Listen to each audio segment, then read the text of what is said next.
कि pelvic inlet पर anterior posterior diameter जो है तो छोटा होता है, ट्रांसवर्स डायमीटर बड़ा होता है। तो हेड अपने पोजीशन को ऐसे इज्यूम करेगा कि आसानी से अंदर जा सके, तो यू एंटर होगा, ठीक है, यू। जबकि निकलेगा यू, क्योंकि आउटलेट पर इंटीरियर पोस्टीरियर पर बड़ा है। Anterior posterior 13.5 and transverse is 11.5। Inlet पर anterior posterior is 11.5 and transverse is 13.5। Mid cavity में तकरीबन फिर सेम टू सेम से होती है 12.5 तक, ठीक है।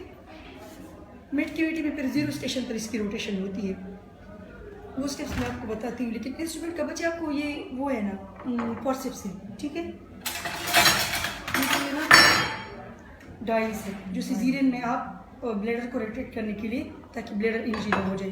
ये सेम स्पेकुलम है, ठीक है, ये टर्पस, ठीक है, ये ट्यूब ये ट्यूब है। लेकिन रबर भी ट्यूब का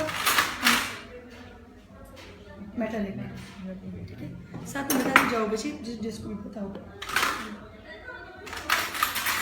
ये जो है तो फिर ये सेंसर मेट के लिए, ठीक है। जब सर्विस पूरी डायलेट हो जाए ना, फिर आपने डिसाइड करना है कि अब ये स्टेशन कौन सा स्टेशन पर बेबी का हेड है, ठीक है। 0 से ऊपर है, 0 पर है, 0 से ऊपर हो तो बस मुश्किल सीरियल डालो, ठीक है। 0 पर है लेकिन रोटेशन नहीं हो रहा तो कीलन लगा दो, लेकिन कीलन भी अब से रूट हो गई है क्योंकि इसमें बहुत इंजरीज आती है। लेकिन मिड केविटी और जो आउटलेट रिडली से ज़्यादातर यूज़ होती है।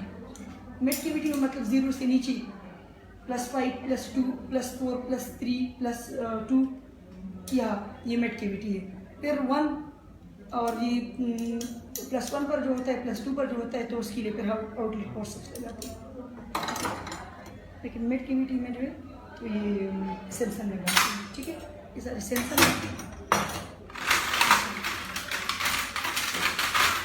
ठीक है।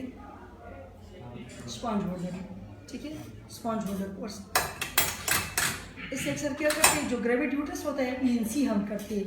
इनसी का मतलब इवैक्यूएशन एंड कैविटाज, इनकम्प्लीट इवॉल्यूशन है, सपोज ऑस ओपन है, तो हम क्या करते हैं, सिम्स को क्रॉस कर देते हैं in the vagina to rotate the posterior vaginal wall, ठीक है।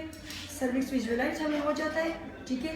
पहले ब्लेडर एंट्री कर लेते हैं, फिर सिम्स पास ब्लेडर भी इसलिए एंट्री करते हैं ताकि सर्विक्स हमें आसानी से विजुअलाइज हो, ठीक है।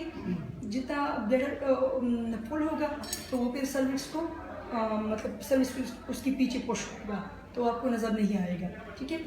आप फिर इंटीरियर सिम्स स्पेकुलम आप डाल लेते हो ताकि पोस्टीरियर विजाइनल वॉल को रिट्रैक्ट कर लो। फिर आप सर्विक्स आपको नज़र आ जाती है तो उसकी इंटीरियर लेप को स्पॉन्ज होल्डर से पकड़ लेते हो। वैसे ही सर्विक्स को हमेशा हम वाल्सेलम से पकड़ते हैं, ठीक है।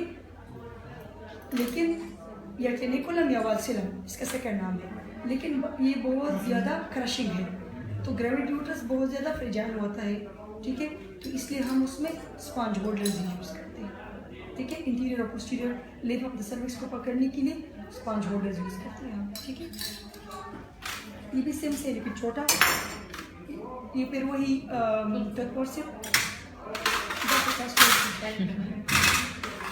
अच्छा बस ये प्लेन फॉर्सेप, ठीक है। ये तो जब हम वो करते हैं ना,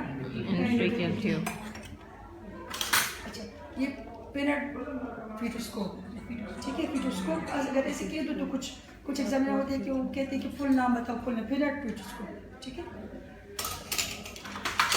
ये वही से मैकेनिकल है, ये डक्ट स्पेकुलम, ये स्पेकुलम से देखो, ये सेम स्पेकुलम है, ये डक्ट स्पेकुलम है, ठीक है। अगर हमें किसी चीज़ को डायरेक्ट सर्विक्स में एंटर करना है, सपोज हमने कोई वेजाइनल स्वाब्स लेनी है, इन्फेक्शन है पेशेंट को, या हमने पेप स्मेयर लेना है, सर्विक्स में एरोजन है, हम देखना चाहते हैं खुदा ना खास्ता आगे कोई मसला तो पेशेंट को नहीं हो रहा, ठीक है, तो पेप स्मेयर हम ले रहे हैं, ठीक है।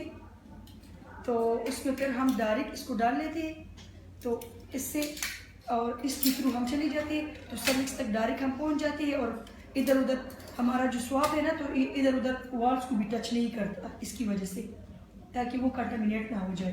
तो डायरेक्ट सपोज ये स्वाब है ना, सपोज, और इसको मैंने डाल दिया, तो ये सर्विक्स तक ये पहुंच जाता है और हम डायरेक्ट यूँ अंदर जाके सर्विक्स से वो चीज़ ले लेते हैं और बाहर करते हैं।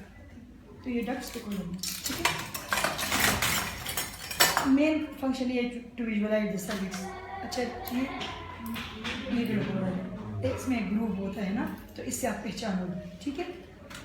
ये आर्टरी पोर्शन, सपोज आर्टरीज आपकी सर्जरी कर रहे हो, आर्टरीज कट गई, ब्लीड कर रही है, तो इससे आप पकड़ लेते हो तो वो क्रश हो जाती है, ब्लीडिंग हो जाती है। ये ग्रीन आर्मी एजेस जिसे हम जब यूट्रस में हम कट दे देते हैं, बेबी निकाल लेते हैं, तो उसकी एजेस से बहुत ज़्यादा ब्लीडिंग हो रही होती है। तो ये ग्रीन आर्मी एजेस हम उसके एजेस से ब्लीडिंग को सिक्योर करने के लिए जल्दी से लगा लेते हैं, फिर उसके बाद हम स्टिचिंग शुरू कर लेते हैं ताकि हमारी स्टिचिंग तक ब्लीडिंग तो थोड़ी मतलब लॉस हमारा कम हो जाए। वैसे इसकी हिस्ट्री ये लोग कहते हैं कि ये आर्मी का एक वो था बंदा था, तो उसने ये बनाई थी, इसलिए इसके नाम ये तेरी जमा बताते मुझे नहीं पता, ये फिर मैंने हिस्ट्री पढ़ी है, लेकिन बता दी तो जाएगी बात है इसी वजह।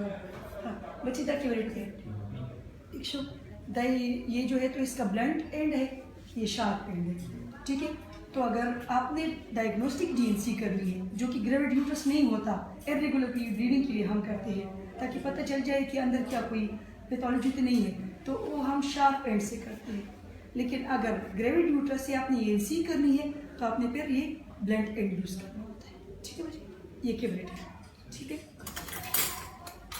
अच्छा ये डायलेटर, सर्वाइकल डायलेटर, सपोज अगर मैं डीएनसी कर रही हूँ, डायलेटेशन एंड क्यूरिटाइज उसको पे कहते हैं डायलेटेशन, तो उसमें ऑस क्लोज्ड होगा।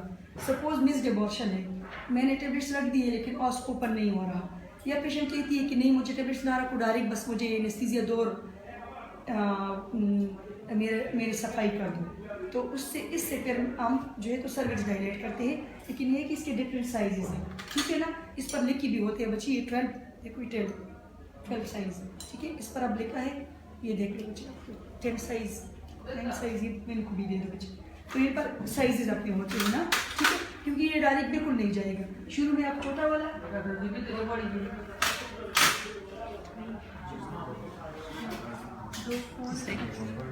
सही है।